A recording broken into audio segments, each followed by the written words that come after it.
Affairs segment tonight. Those uncomfortable truths. We have gotten lucky 3 times in a row.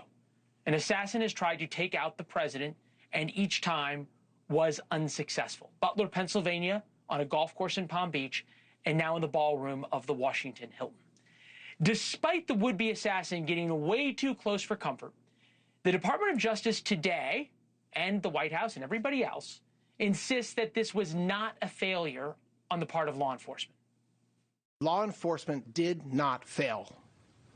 They did exactly what they are trained to do. This was not an accident. It was the result, as we know now, of preparation.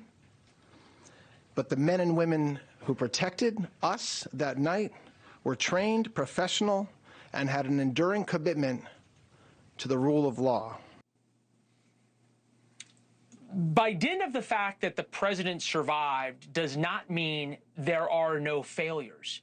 And speaking about failures doesn't mean there were failures of those on the scene that night.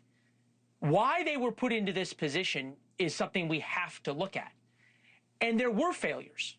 Secret Service agents and uniformed officers fired a number of rounds that missed. There is absolutely no reason this suspect should be alive right now. The U.S. Secret Service prides itself on marksmanship. Its mission requires shooting into crowds with great precision. Therefore, the gunman should be dead.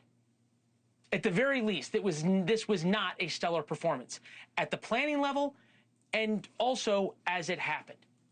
That in no way diminishes the bravery of those who ran to the sound of gunfire. 2 things can be true at once.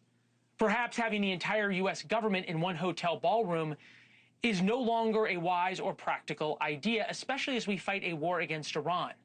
This was one guy with a gun. You know those sleeper cells we keep hearing about? Or guys with suicide vests? What about kamikaze drones?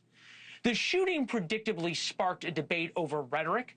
For his part, President Trump gave, in the hours after the shooting, a unifying, thoughtful, and sanguine speech after the dinner. In light of this evening's events, I ask that all Americans recommit with their hearts in resolving our difference peacefully. We have to resolve our differences. I will say, you had Republicans, Democrats, independents, conservatives, liberals, and progressives, but yet everybody in that room, big crowd, record-setting crowd. There was a record-setting group of people, and there was a tremendous amount of love and coming together. I watched. Well, there's a saying, there's no atheists in a foxhole. Maybe there's no partisans in a foxhole, but as soon as they all got out of the foxhole, everybody but President Trump jumped on the partisan bandwagon. The shooting made it clear that political violence from the left is real, growing, and inflamed by the very people who profess to dislike it. Don't take that from me. Take it from Chuck Todd. He says he is so concerned by the threat against President Trump, he will not go to Trump events.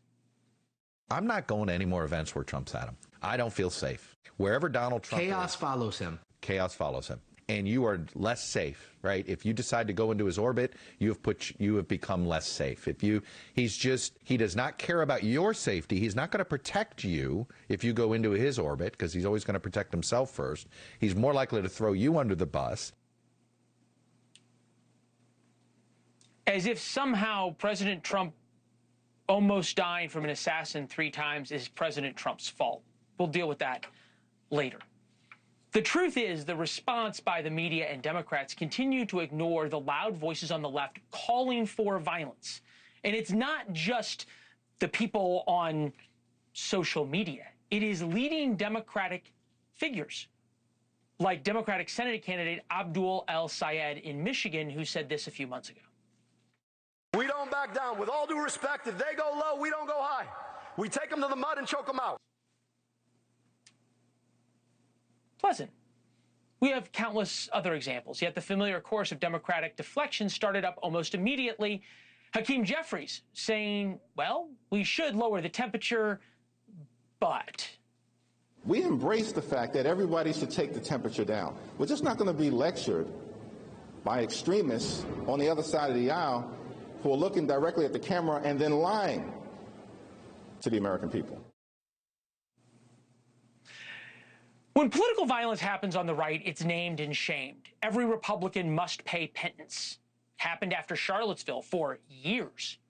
And rightfully, Republicans had to answer for that. But when it's violence from the left, it is now a both sides issue. Nothing is going to change as long as that's true.